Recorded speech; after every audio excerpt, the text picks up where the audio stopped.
The candle burned down to nothing. That was the only light she had when she wrote it. No name, no return address.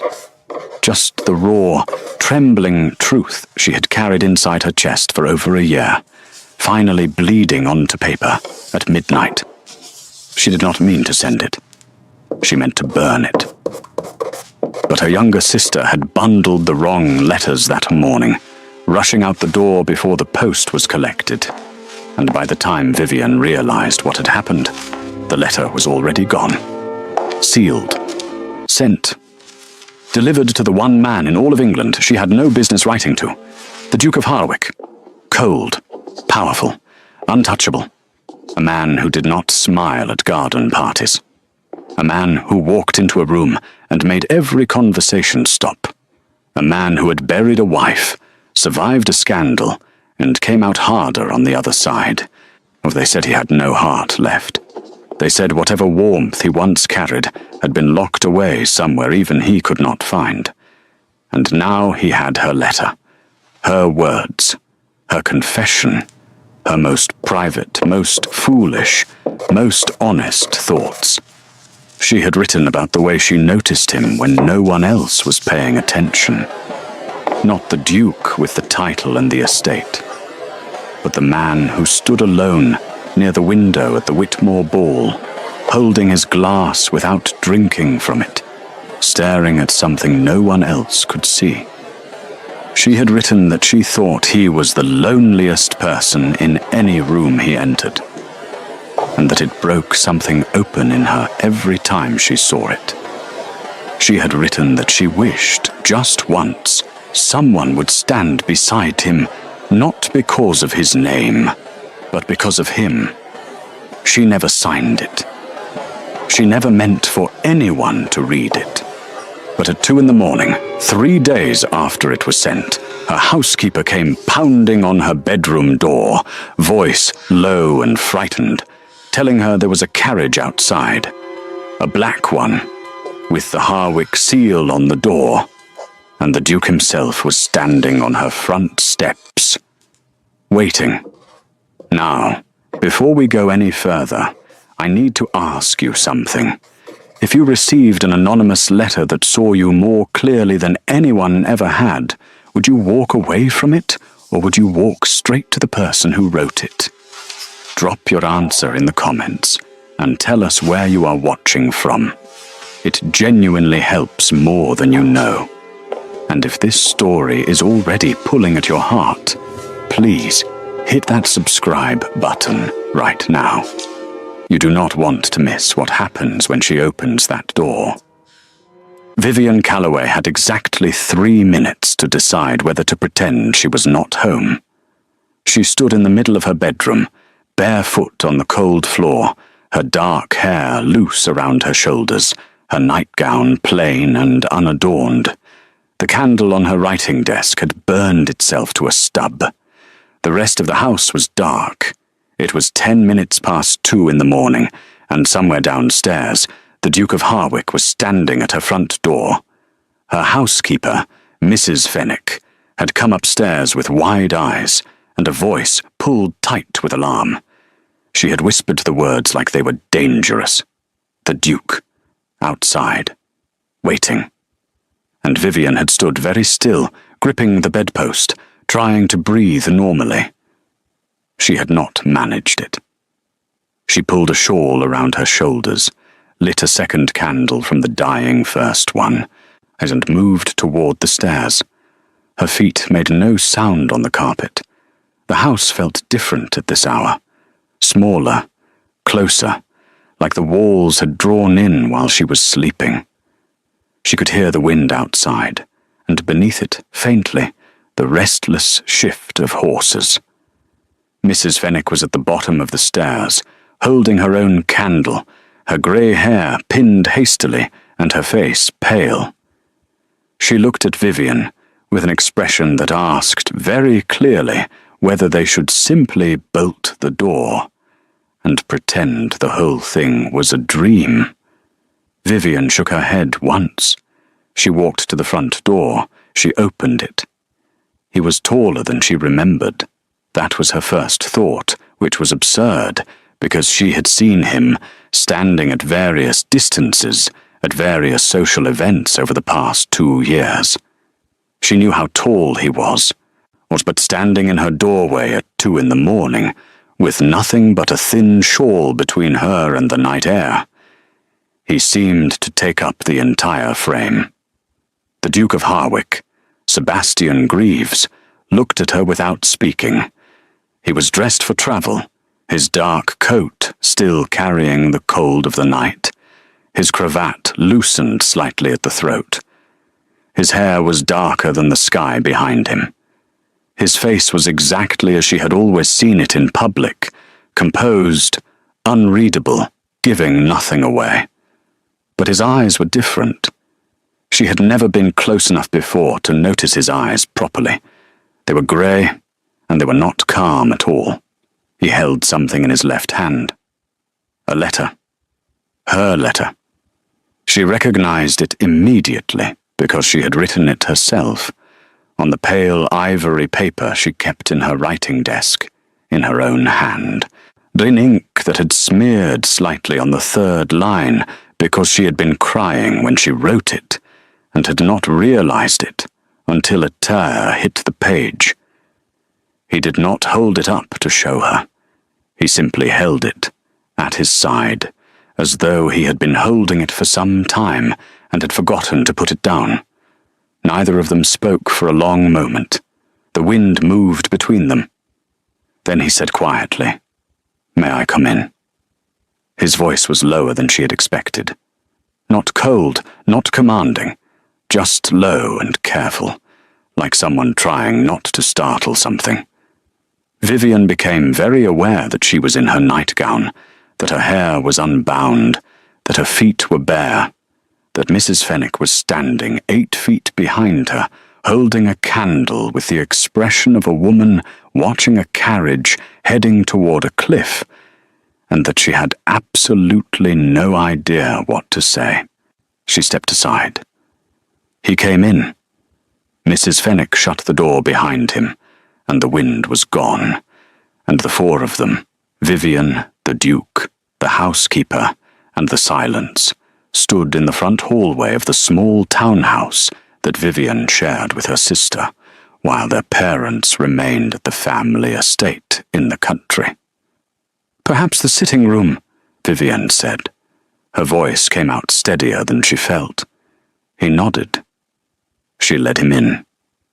She set her candle on the mantel.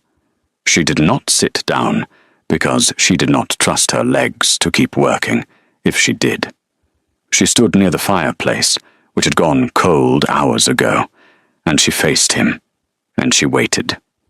He stood in the center of the room.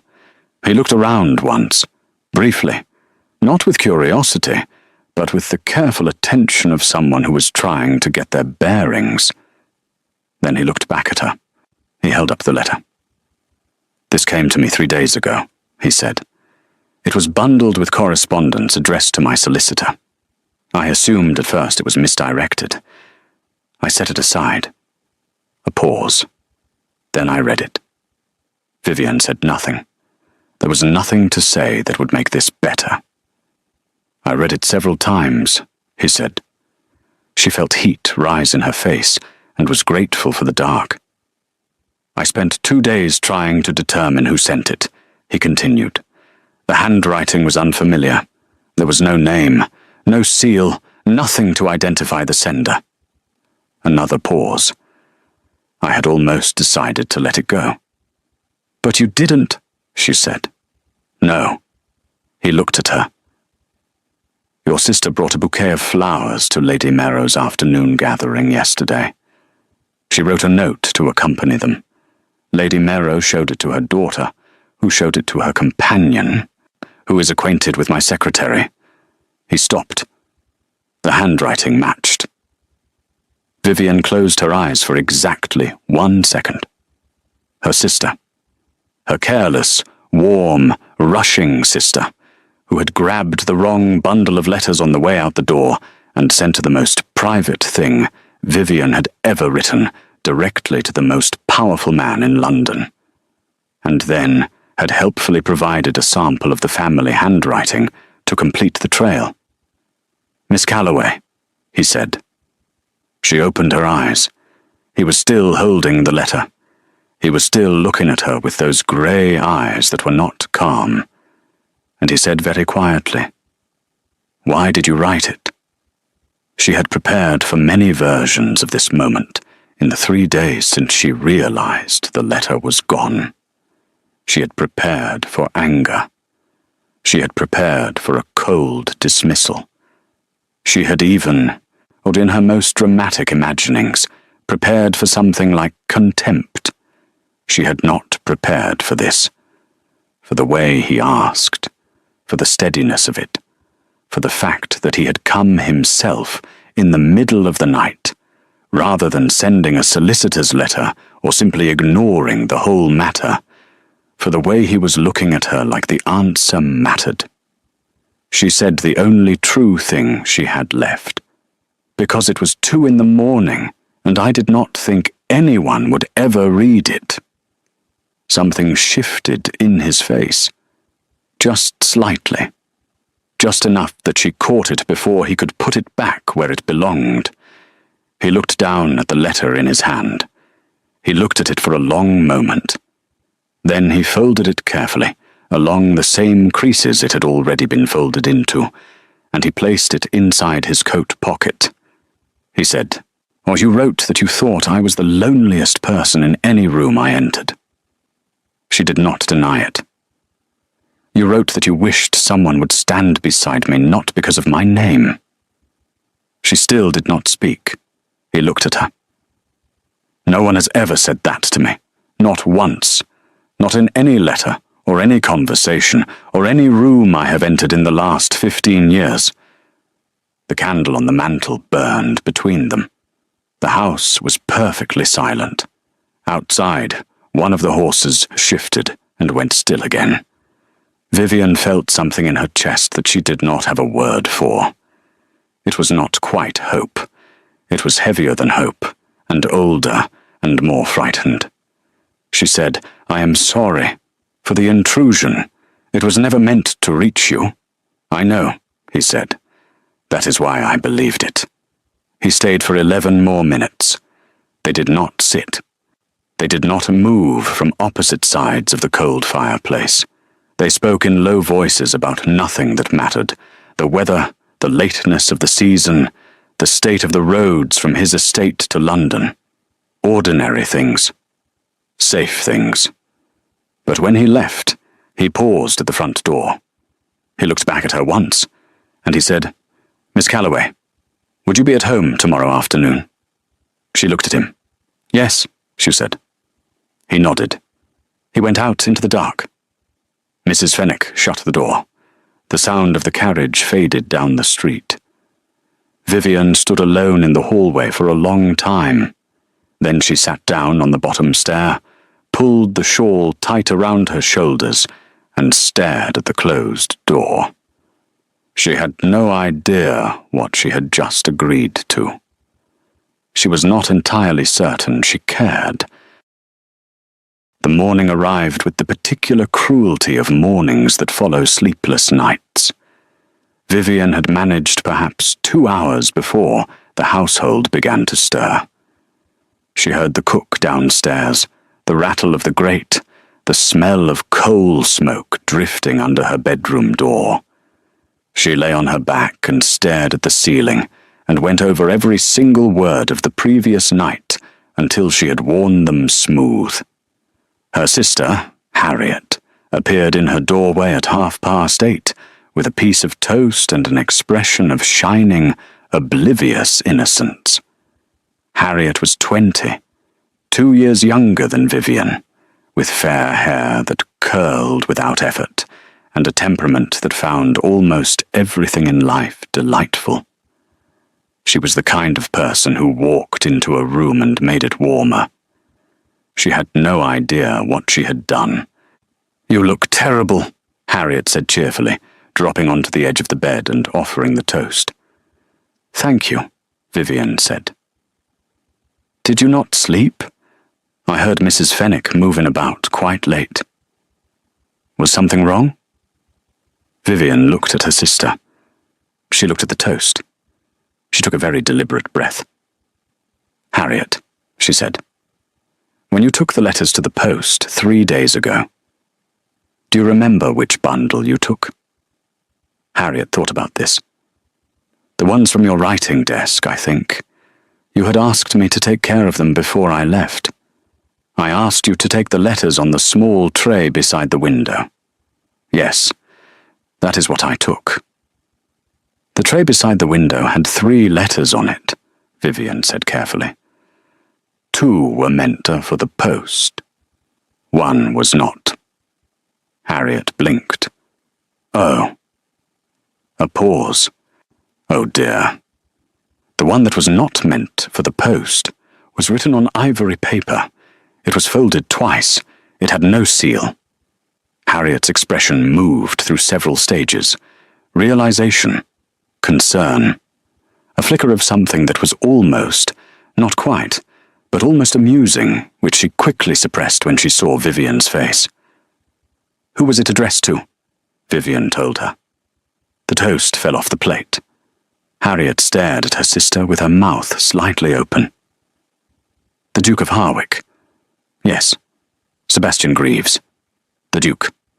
"Yes, Harriet." "The one who never smiles." Vivian pressed her fingers to her forehead. "He smiled last evening, actually. Briefly. Once." Harriet made a sound that was not quite a word. Then she sat up very straight. "Last evening? Vivian, what do you mean last evening? And did something happen last evening?" Vivian told her about the carriage, the door, the grey eyes that were not calm, the letter in his hand, already folded and refolded until the creases had gone soft. She told her sister all of it, including the last thing he had said before he left. By the time she finished, Harriet had forgotten entirely about the toast on the floor. She was sitting cross-legged on the bed, both hands pressed over her mouth, watching Vivian with enormous eyes. "He is coming here today," Harriet said. "This afternoon. To this house." "Yes.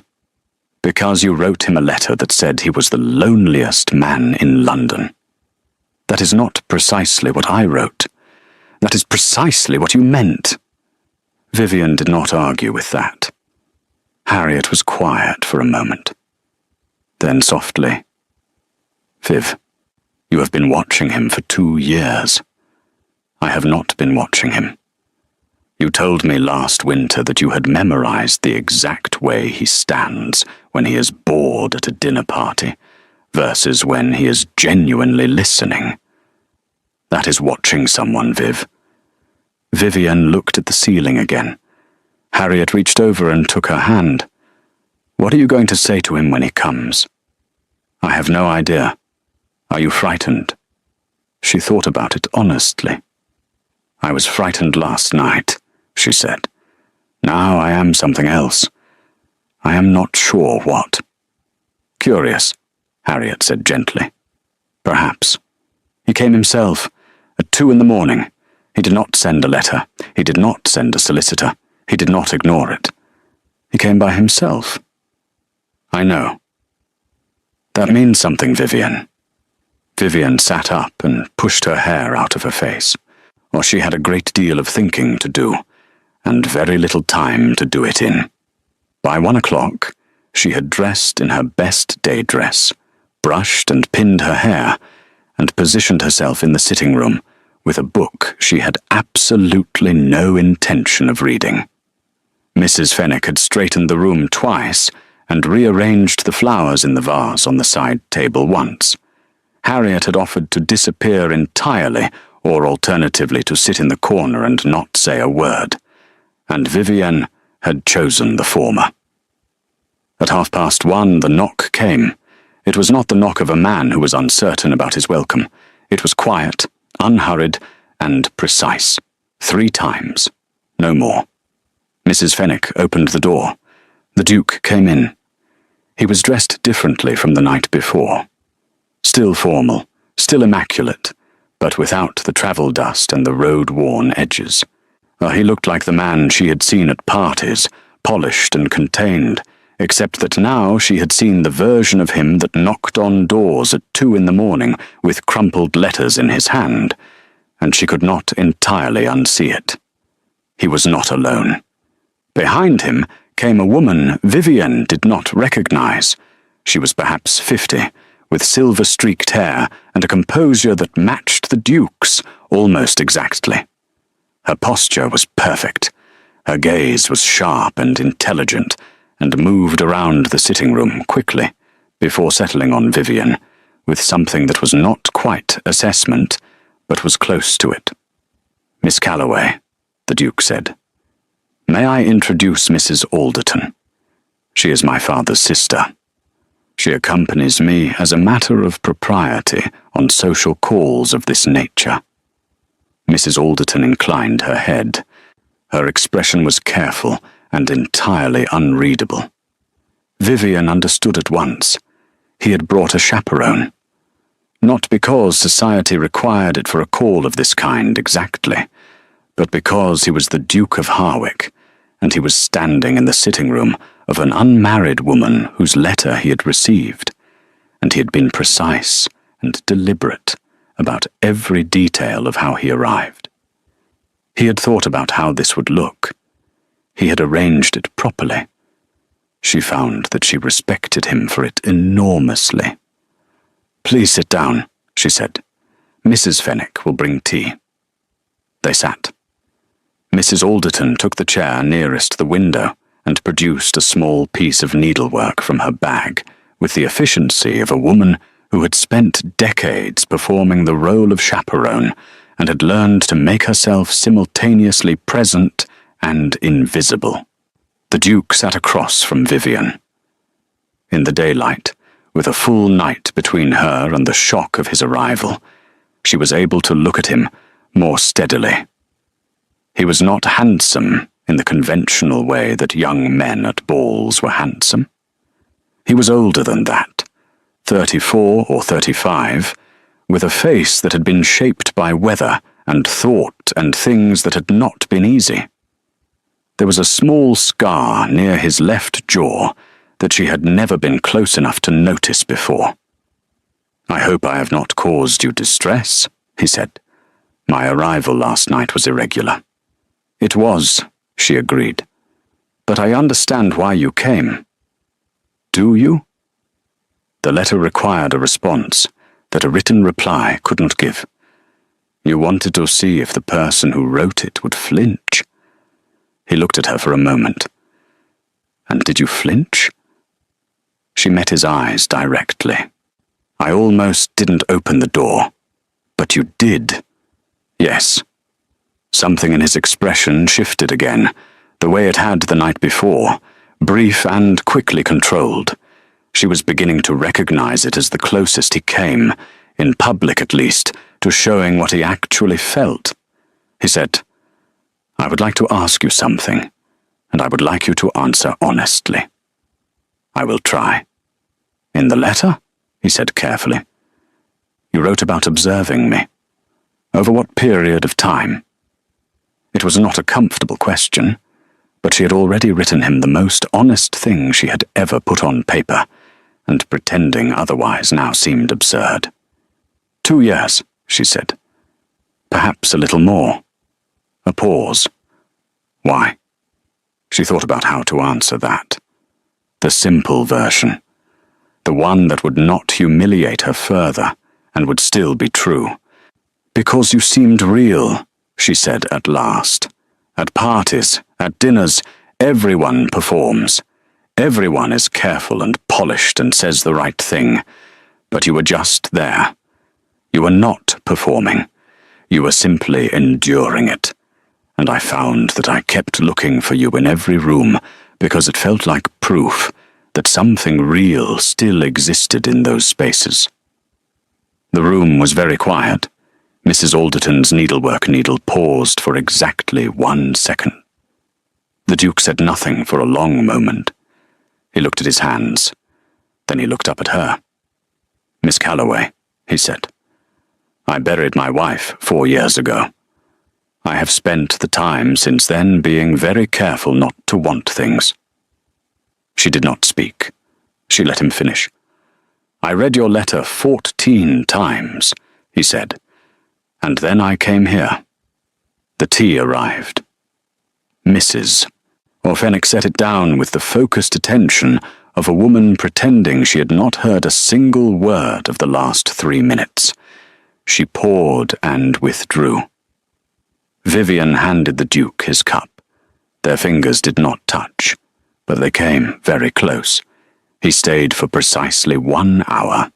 They talked about his estate in the north, her family's home in the country, her work translating French correspondence for a publication that most people in their circle considered slightly unusual as an occupation for a woman of her background, and a small, peculiar argument about whether Keats was overrated, in which she held her ground, and he almost smiled twice.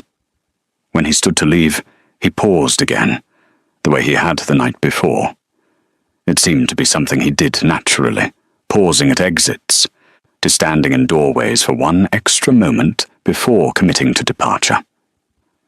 "I have been invited to the Thurston musical next Thursday," he said. "As have I," Vivienne said. "I expect it will be dull. Almost certainly." "I expect," he said in that low, careful voice, "that I will look for you when I arrive." He left before she could respond. Mrs. Alderton paused at the door, needlework tucked under her arm, and looked back at Vivian with those sharp, intelligent eyes. She did not say anything, but the look said a great deal. Vivian stood in the sitting room after the door closed and held her own hands together to keep them from shaking. She had a week until the Thurston musical. She was already counting the days. The Thurston musical was held in a townhouse on Grosvenor Square that was large enough to make Vivian's feel like a cottage. Mrs. Thurston collected guests the way some women collected porcelain. She wanted variety, quantity, and the right names in the right chairs. The invitation list ran to 60 people, and by the time Vivian arrived with Harriet on Thursday evening, the front rooms were already warm with candlelight and conversation, and the particular noise of a crowd that had dressed carefully and intended to be noticed.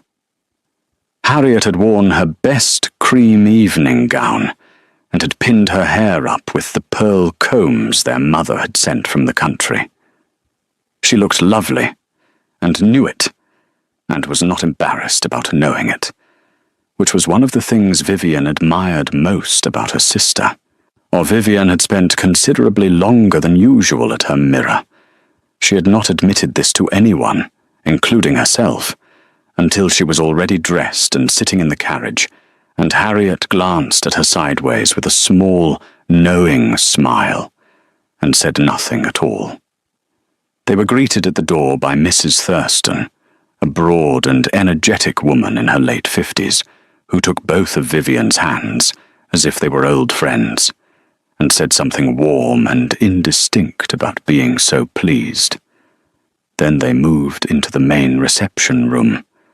Vivian did not look for him immediately.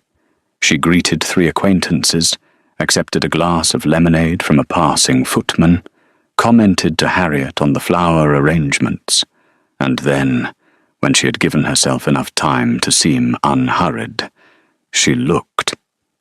He was standing near the far window. Of course he was. But he was talking to a man she recognized as Lord Pemford, one of the older peers with a house in Yorkshire and an opinion about everything. The Duke was listening. His expression was the one she had catalogued mentally over 2 years as his polite endurance face, attentive enough to be courteous, distant enough to be honest. Then he looked up, across the entire length of the crowded room, through the candlelight and the movement of 60 people in evening clothes. He found her eyes in approximately 4 seconds. She did not look away. Neither did he. Lord Pemford was apparently still talking. The Duke was no longer listening. Harriet appeared at Vivian's elbow. "He found you immediately," she murmured. "That is promising. He is simply looking around the room. He is looking at you. There is a difference, Viv. And you know it." Vivian took a sip of her lemonade. The musical program began at 8. Mrs. Thurston had engaged a soprano from the Italian opera who performed 3 pieces with considerable drama and genuine talent, followed by a young pianist who played Schubert with more enthusiasm than precision. The guests arranged themselves in the long gallery, seated in rows of gilded chairs, and Vivian found herself 4 rows from the front, with Harriet on her left, and a woman she vaguely recognized on her right. The Duke was seated 2 rows behind her, and slightly to the left. She knew this because she had looked back once, pretending to glance at the room, and found him already watching her. During the intermission, guests stood and circulated, and Mrs. Thurston directed footmen with trays of champagne through the crowd with military precision. Vivian was speaking with Mrs. Golightly, a cheerful widow with a genuine interest in French literature, when she became aware of a shift in the immediate atmosphere that she had learned to associate with his presence. She turned. He was 3 feet away. "Miss Calloway," he said. His voice was perfectly level. His eyes were not.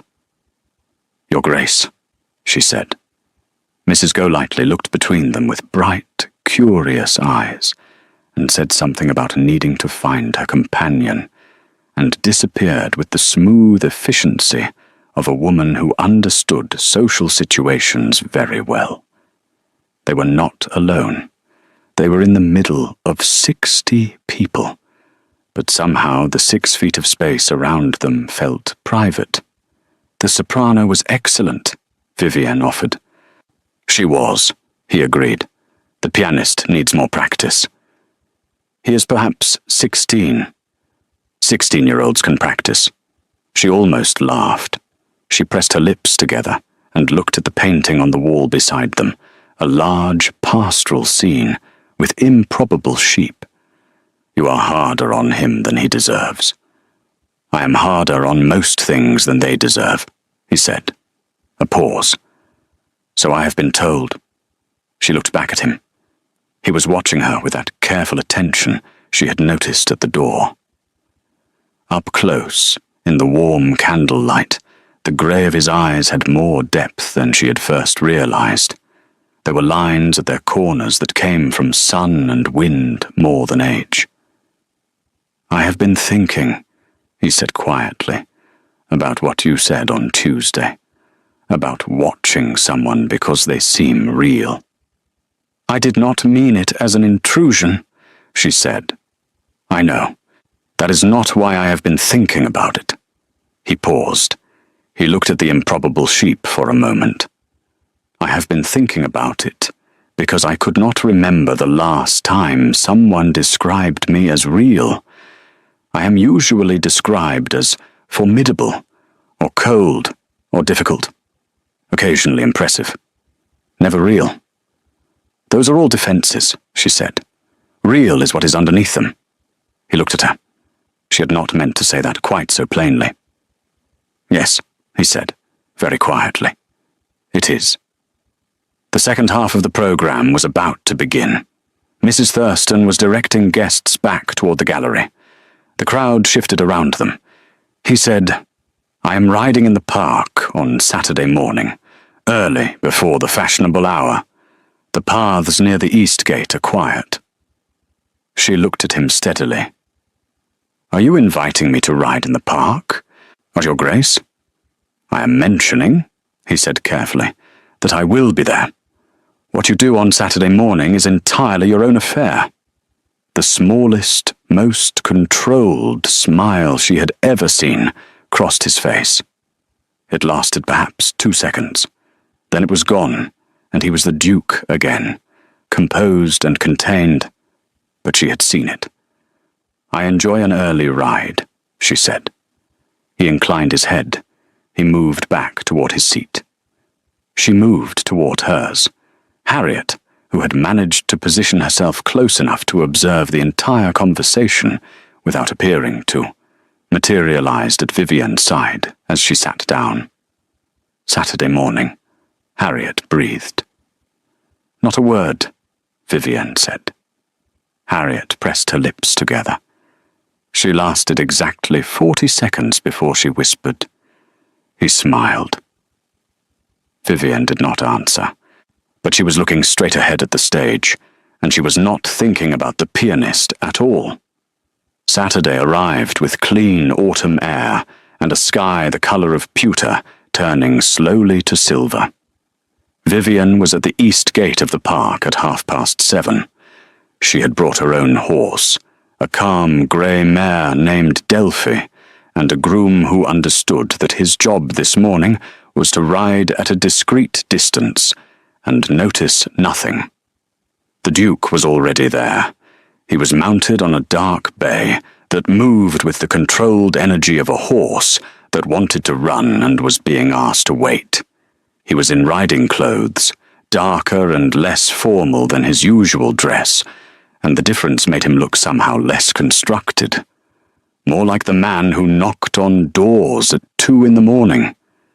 He saw her and brought his horse alongside hers without ceremony. They rode. For the first several minutes they said almost nothing. The park was beautiful at this hour, the paths empty, the trees holding their last autumn color overhead. Their horses fell into an easy pace together, and the silence was not uncomfortable. It was the kind of silence that exists between people who are paying close attention to each other and do not need to fill the space. He said eventually, "You translate French correspondence." "I do. For a quarterly journal, mostly political essays, occasionally literary." "Do you enjoy it?" "Very much. It gives me something to think about that is entirely my own." He glanced at her. "Your family disapproves?" "My mother considers it eccentric. My father considers it harmless. Harriet considers it admirable." A pause. "I consider it necessary." "Why necessary?" She thought about how to answer. "Was because I am 22 and unmarried and live in a townhouse in London with my younger sister and attend musicals. If I did not have work that required genuine thought, I think I would lose something important." He was quiet for a moment. "What would you lose?" "Myself," she said simply. The path curved around a small pond. A family of ducks moved across the water with great dignity and no particular destination. "My wife," he said, carefully, in the way of someone stepping onto uncertain ground, "was 20 when we married. She was accomplished and kind, and we were reasonably well suited. She died of a fever 4 years ago. It was sudden. 3 days from the first symptom to the last." He paused. "I say this not because I want your sympathy. I say it because you have been honest with me, and I would like to be honest with you." Vivien listened. "I closed a great deal of myself afterward," he said. "I was not conscious of doing it. But I stopped looking for things. I stopped expecting anything from social occasions or from people. I appeared where I was required to appear, and I endured it, and I went home." A pause. "And then I read a letter from a woman I had never spoken to, who said I looked like the loneliest person in the room. I am sorry if it caused you pain," she said. "It did not cause pain," he said. "It caused something else, something I had not felt in quite some time." He looked ahead down the path. "Something I was not entirely prepared for." She did not ask him to name it. She understood. They rode in silence for another few minutes. The silver sky was beginning to warm at the edges. Somewhere behind them, her groom was riding at the required discreet distance, probably cold and wondering how long this was going to take. He said, "I am not a simple man to know." I want you to understand that. I am demanding, and I am private, and I have been told I am impossible to read." "I can read you," she said. He looked at her. "Not always," she added honestly. "But more than most people can, I think." "That," he said quietly, "is either very reassuring or very dangerous." "Perhaps both," she said, and something passed between them in the cool morning air, something that had no name yet, but was already too large to ignore. It settled around them like the light settling across the water, warm and patient and absolutely certain of itself. He did not reach for her hand. He did not say anything that could not be repeated in polite company. He simply rode beside her until they reached the east gate again, and when they parted, he held her gaze for one long moment. "Miss Calloway," he said. "Your Grace. Thank you for the ride."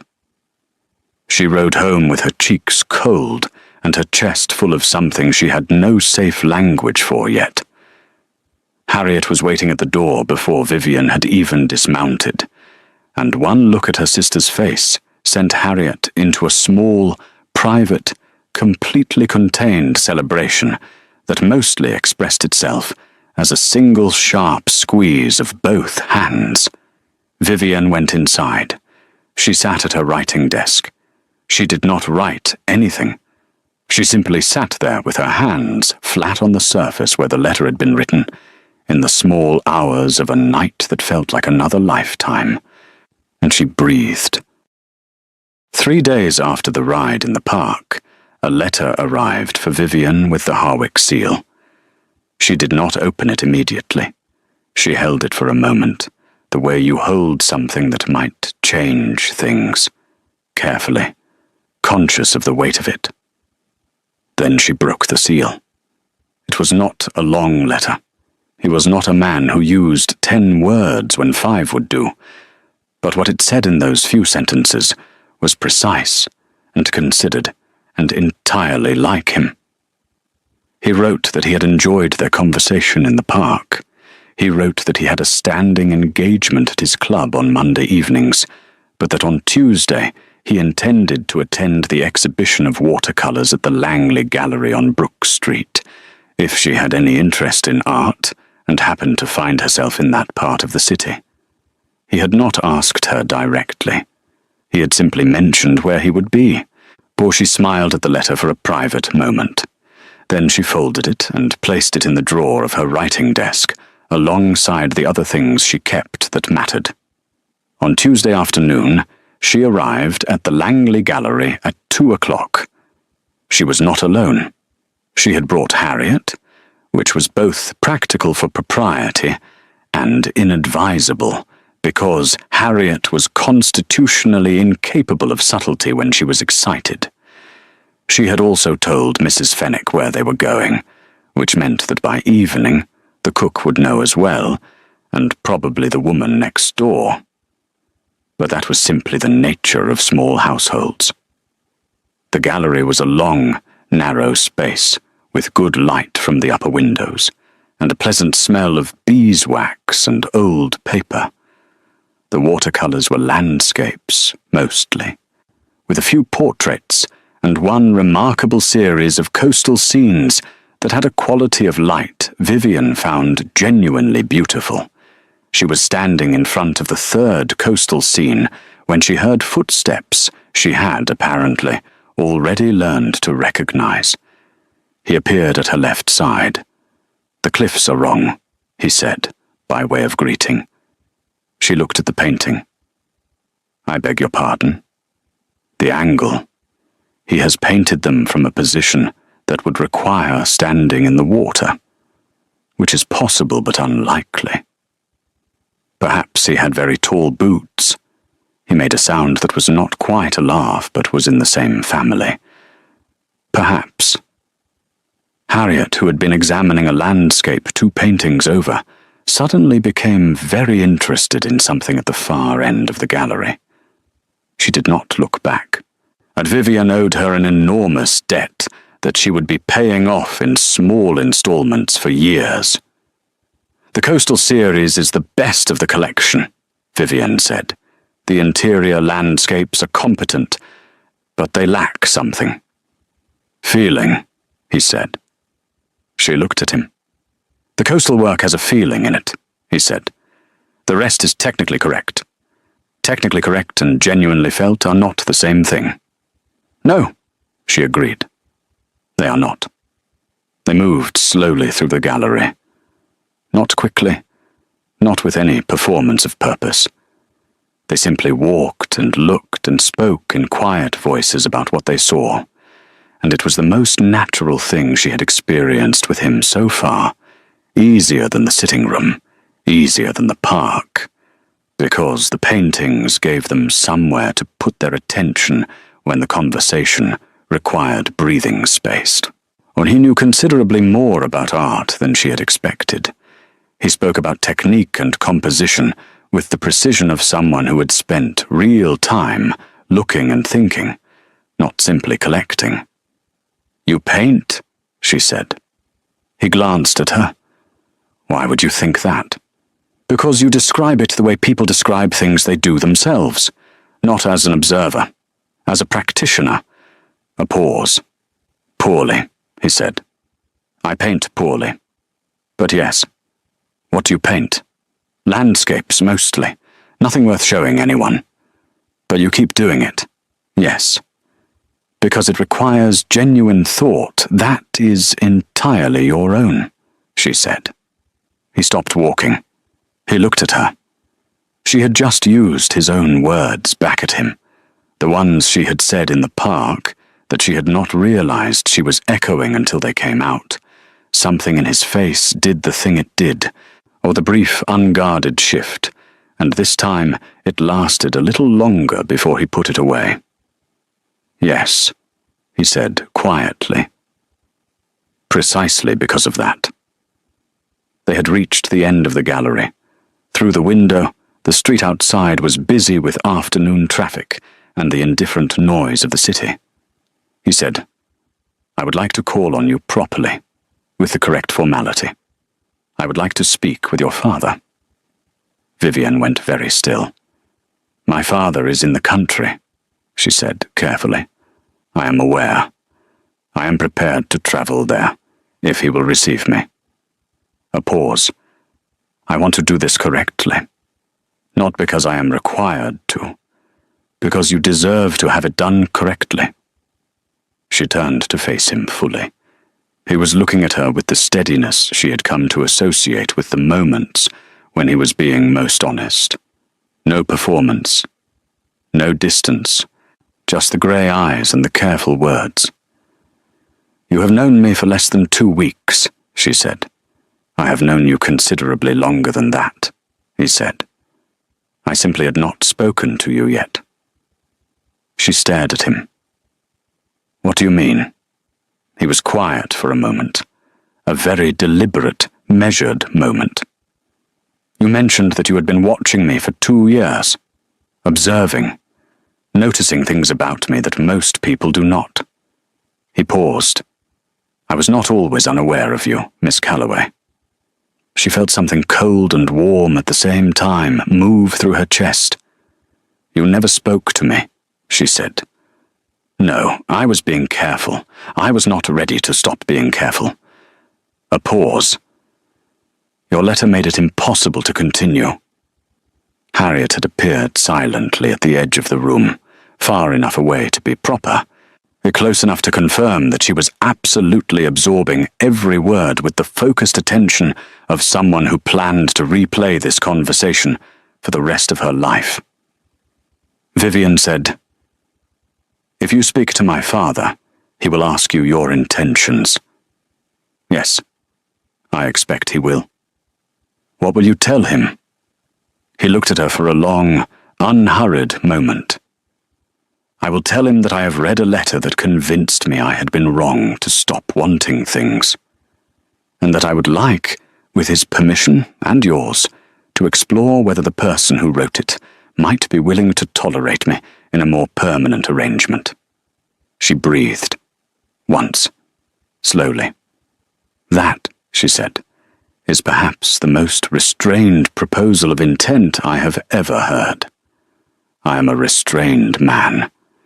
You knocked on my door at 2 in the morning.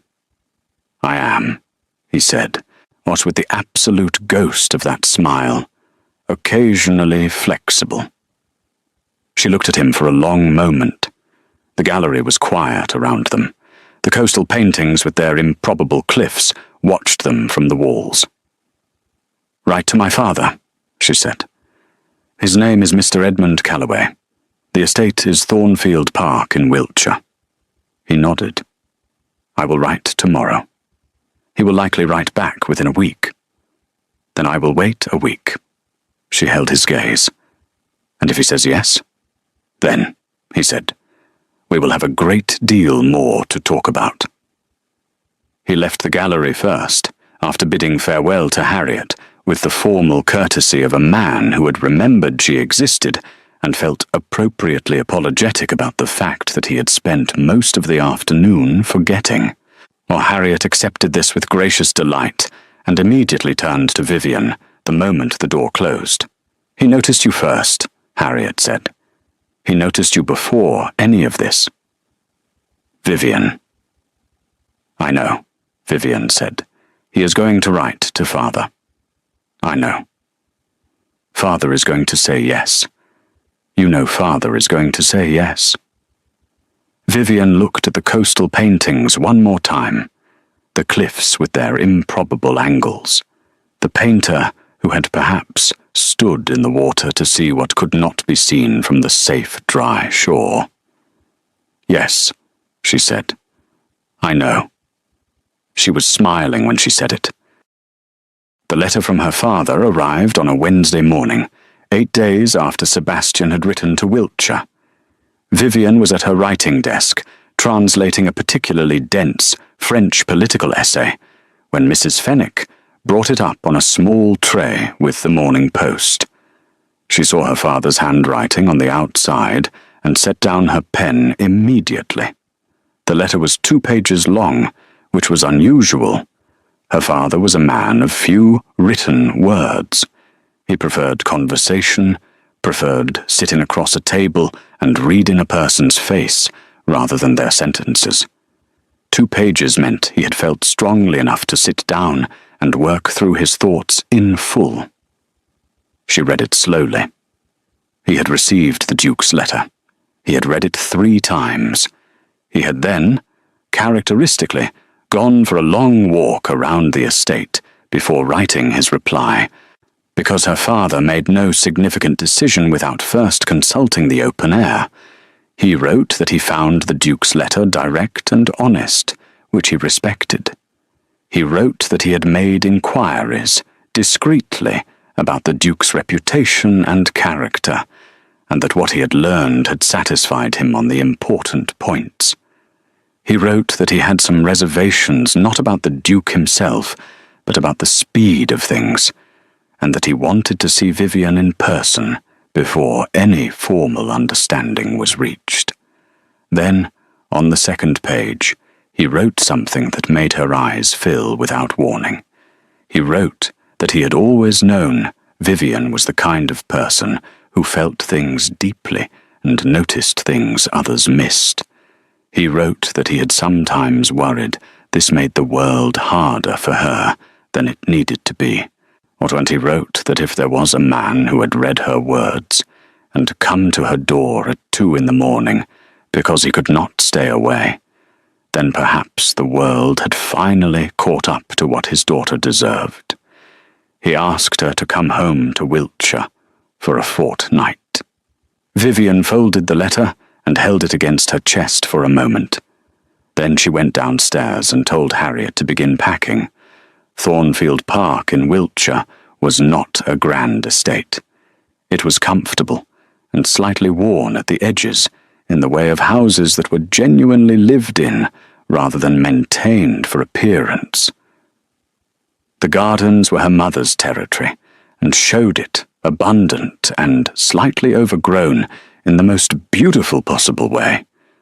The house smelled of wood smoke and old books, and the particular combination of scents that Vivienne associated entirely with safety. Her parents were both waiting in the front hall when the carriage arrived. Her mother, a small, energetic woman named Frances, who had opinions about everything and expressed them freely, took one look at Vivienne's face and said, "Oh, it is serious." Her father, tall and grey-haired with her own dark eyes, set in a kind face, simply put his arms around her and said nothing for a moment, which was, as always, exactly right. They had dinner that evening with the family gathered around the long table in the dining room. Present alongside her parents and Harriet were her older brother, Thomas, who had come up from his own house nearby with his wife Clara, a sensible and warm woman who had been part of the family for 4 years, and felt entirely like she had always been there. Also present was Thomas's close friend and nearest neighbour, Mr. or Philip Daunt, who was spending a few days at the estate and had the good-natured sociability of someone who is always welcome precisely because he never imposes. Vivienne had forgotten how noisy her family was when assembled together. There were always at least 2 conversations running simultaneously at the dinner table, and her mother had the gift of following both while conducting a third. Her father waited until after dinner, when the table had cleared and the younger members of the party had moved to the drawing room to sit with Vivienne alone in his study. The fire was lit. 2 cups of tea sat on the table between them. Her father's study had not changed in 20 years. Same books, same worn armchair, same painting of the river near the north field that had hung above the fireplace since before she was born. He said, "And tell me about him." She told him.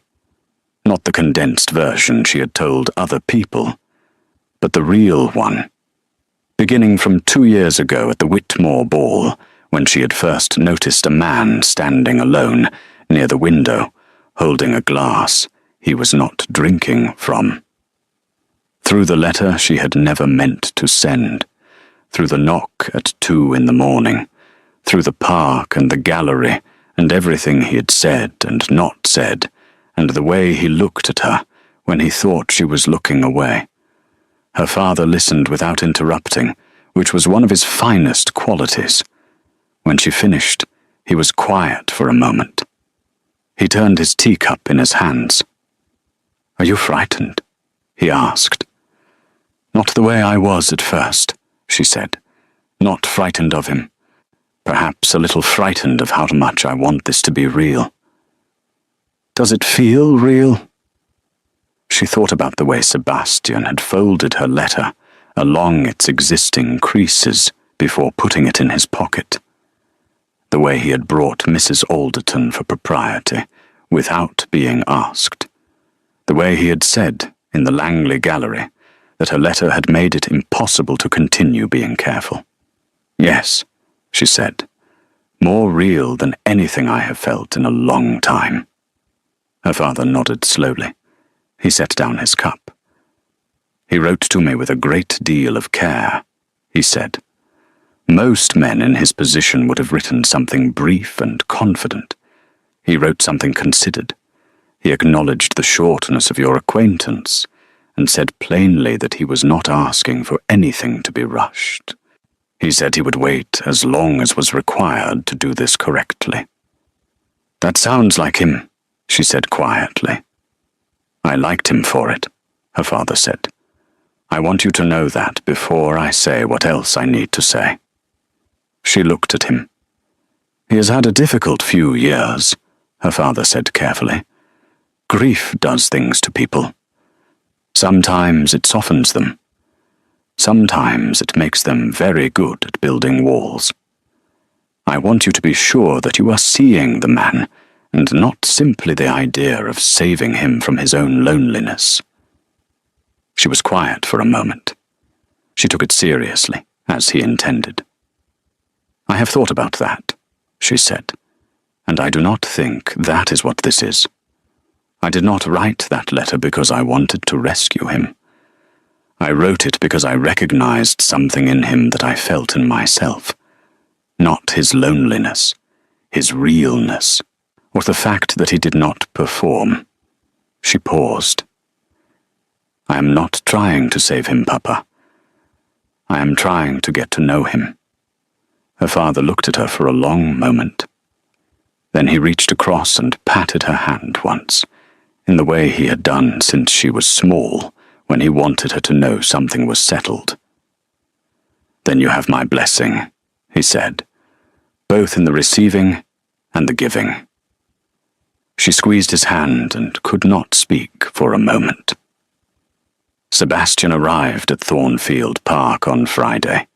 He came in a carriage with Mrs. Alderton and his secretary, a quiet young man named Mr. Graves, who carried papers and said very little. He arrived exactly at the time he had written ahead to confirm, which Vivian noticed, and her mother noticed, and they exchanged a brief, private glance about. He was formal in the introduction, that he shook her father's hand and spoke with the directness that her father valued. He was courteous to her mother, who assessed him within approximately 90 seconds and delivered her verdict to Vivian privately before dinner by saying simply, "He listens when other people speak. That is rare, and I approve of it." Thomas watched him through dinner with the quiet, measuring attention of an older brother who takes his responsibilities seriously. Afterward, while the ladies were in the drawing room, the men sat with their port, and Vivian tried not to think too hard about what was being said. Harriet sat beside her on the settee and held her hand without comment, which was the most useful thing anyone could have done. When the men came back, Thomas met Vivian's eyes from across the room and gave a single, small nod.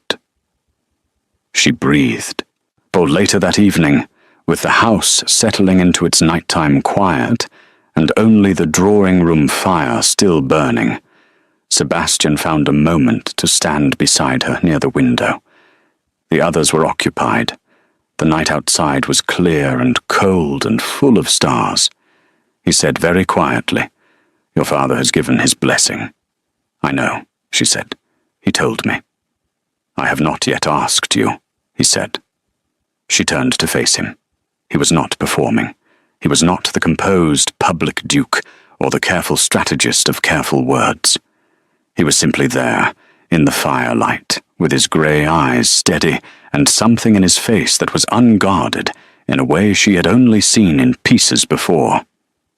"Vivian," he said. Just her name. No title. For the first time. She felt it move through her like something warm and irreversible. "I am not an easy man," he said, "but I am asking you to take that on with full knowledge of it. I am asking you to let me try to be worth what you wrote about me. I am asking you to give me the chance to be the person you saw from across a room for 2 years before I was paying attention." She said, "You were paying attention." "Not enough," he said. "I am paying attention now." A pause. The fire crackled. Outside, an owl called once from the garden. "Then yes," she said. "My answer is yes." He reached out and took her hand. His fingers were warm and the grip was certain, and it felt like the most honest thing that had ever happened to her. The engagement was announced in the first week of November.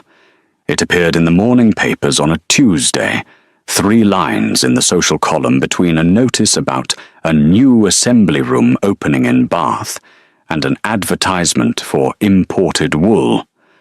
3 lines. Vivian Calloway, daughter of Mr. Edmund Calloway of Thornfield Park, Wiltshire, to Sebastian Greaves, Duke of Harwick. 3 lines for something that had started with a letter she never meant to send. She read those 3 lines at her breakfast table in London, where she and Harriet had returned to manage the practical business of the engagement, and she felt the precise, quiet weight of a thing becoming real in the world beyond herself. Harriet cut the notice out of the paper with small scissors and placed it carefully in the letterbox, where she kept important things. Or she did this without ceremony, but with the focused attention of someone preserving something worth keeping. The weeks that followed were not quiet. Society had opinions, as society always did, and it expressed them freely through morning calls and whispered conversations, at evening parties, and letters with very thin pretences of casualness. The Duke of Harwick had been considered thoroughly unavailable for 4 years. The woman he had chosen was not from the highest tier of society. She translated French essays for a journal. She had sent him an anonymous letter. That last detail had somehow escaped into circulation in the blurred and embellished way that private things always do in London. By the time it had passed through enough hands, or the story was that she had sent him a passionate declaration, and he had appeared at her door in the dead of night to declare himself in return. Which was, Vivian reflected, not entirely wrong. She was called upon by women she barely knew, who wanted to understand exactly how it had happened. She gave them the polite version, and kept the real one close. Sebastian, when she told him about the visiting inquirers, said simply that people were curious about things they could not manufacture themselves, and left it at that. Mrs. Alderton called on Vivian alone one afternoon in November, without the Duke, and sat across the sitting-room tea-table, with her sharp, intelligent eyes, and her needlework tucked under her arm in its perpetual state of partial completion. "I want you to understand something," Mrs. Alderton said. "Yes," Vivian said, "that I have known my nephew since he was 12 years old. I watched him grow up and marry and grieve and close himself away. I have watched many women try to reach him in the years since his wife died. Some were kind, some were calculated. All of them failed because they approached him from the outside and could not find the way in." Vivian waited. "You wrote him a letter that found the door," Mrs. Alderton said. "You did not even know you were doing it. That is either extraordinary luck or extraordinary perception, and having now spent some time with you, I believe it is the latter." She paused. She smoothed the needlework in her lap. "He is difficult," she continued. "I will not soften that for you. He holds things long past the point when he should let them go. He will sometimes go quiet for days and expect you to understand that it is not about you. He will work too hard and rest too little and argue passionately about things that most people consider not worth the energy." "I know," Vivian said. "You do not know yet. But you will." A pause. "What I want you to know, before you walk into that church, is that he is also the most loyal person I have met in my life. When he gives you his trust, it is complete. When he decides something matters, he does not waver. And he has decided that you matter." Vivian held her teacup in both hands. She was not going to cry in front of Mrs. Alderton. She was almost certain she was going to cry in front of Mrs. Alderton. "Thank you," she said. Her voice was steady.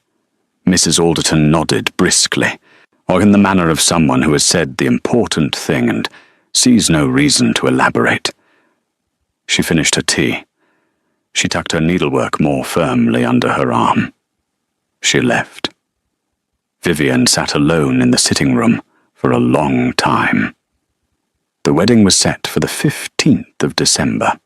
Her mother came to London with her sister-in-law Clara 2 weeks before, and the townhouse became considerably louder and more full of fabric samples and opinions. Her mother had views about flowers. Clara had views about the breakfast. Harriet had views about everything and expressed them with the cheerful authority of someone who knows they are right. Vivian let them manage most of it, which made everyone happy. She had one condition. She wanted the ceremony to be small, real small, though not the society version of small, which still meant 100 people and 3 courses. She wanted the people who mattered. Sebastian agreed without hesitation. They exchanged letters every few days during the weeks of preparation. He was at Harwick House in Mayfair, and she was in the town house, and they saw each other at 3 dinners and 1 evening at the theatre, with the full combined force of both families, which was considerably livelier than either of them had individually anticipated. At the theatre, during the interval, they found themselves briefly alone in a side corridor, while both their families occupied the box. He looked at her, in the way he had, direct and unhurried, and said quietly, "3 weeks, 14 days, she said. You have been counting. Have you not?" A pause. "Every morning," he said, and she had not thought it possible to love a sentence that much. The 15th of December arrived the way significant days always do, with the peculiar quality of feeling both enormously important and startlingly ordinary at the same time. She woke early. The house was already awake around her. She could hear her mother somewhere downstairs, and the sound of Harriet singing something private and tuneless in her room next door. Mrs. Fenwick brought her breakfast, and sat on the edge of the chair by the window, and cried quietly into a handkerchief, which she pretended she was not doing. Vivian dressed with Clara and Harriet helping, and her mother appearing at intervals with adjustments and instructions, and at one point simply standing in the doorway, looking at her daughter with an expression that required no words. The church was a small one, in a quiet square, old stone and high windows that let in the pale December light in long, clean angles. The pews held perhaps 40 people, her father's family, his. Mrs. Alderton in the front row, with her needlework pointedly left behind for once. Thomas and Clara, Harriet, who had cried already and was determined not to, again and wasn't succeeding. Mr. Daunt, who had somehow become part of the extended occasion without anyone quite arranging it. Mr. Graves, the secretary, sitting very straight with the expression of a man experiencing more emotion than he usually permitted. A handful of close friends on each side, people who knew the real version of the story. Vivian walked in on her father's arm. She had looked forward to this moment, and thought about it carefully, and planned exactly how she would feel, as composed and present and quietly joyful, and then she saw him standing at the front of the church, and all of that planning became completely irrelevant. He was watching her walk toward him, with an expression she had never seen on him before. Not the public face, not the guarded face, not even the careful, honest face he gave her in private moments. Something she had no name for. Something that was entirely for her. His grey eyes were bright. He had told her once, in the park on a cold autumn morning, that he had spent 4 years being very careful not to want things. Looking at his face now, she could see that carefulness was completely gone. In its place was something open and certain, and entirely undefended. Her father placed her hand in Sebastian's. His fingers closed around hers. She looked up at him. He said, very quietly, but so that only she could hear, "You should have sent that letter years ago." She laughed. One soft, startled, completely real laugh, right there in the church, and around them she heard the gentle ripple of it, reaching the people in the pews. Her mother's small sound, Harriet's undone attempt not to cry, Thomas clearing his throat.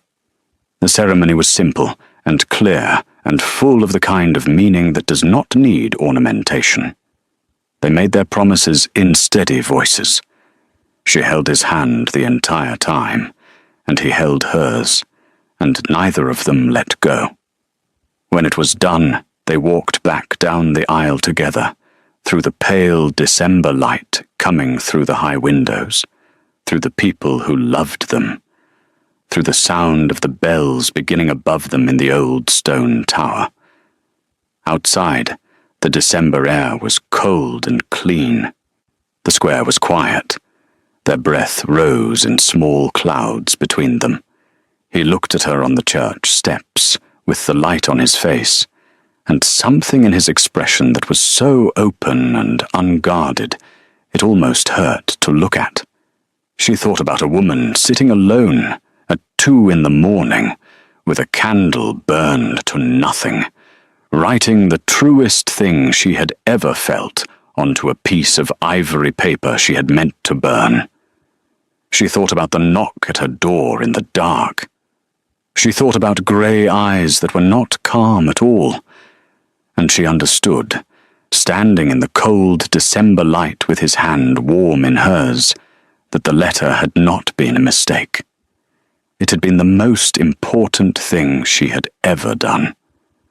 He lifted her hand and pressed his lips to her fingers, unhurried, certain, real, and the bells rang on above them, over the quiet square, over the small church, over the city that had been the backdrop to 2 years of watching from across rooms, and one letter sent by accident, and a knock at 2 a.m. that had changed everything. She was home. Not in the house she had grown up in, or the townhouse she had shared with her sister, but in the particular feeling of standing beside someone who saw you completely and stayed anyway. She was entirely, perfectly home.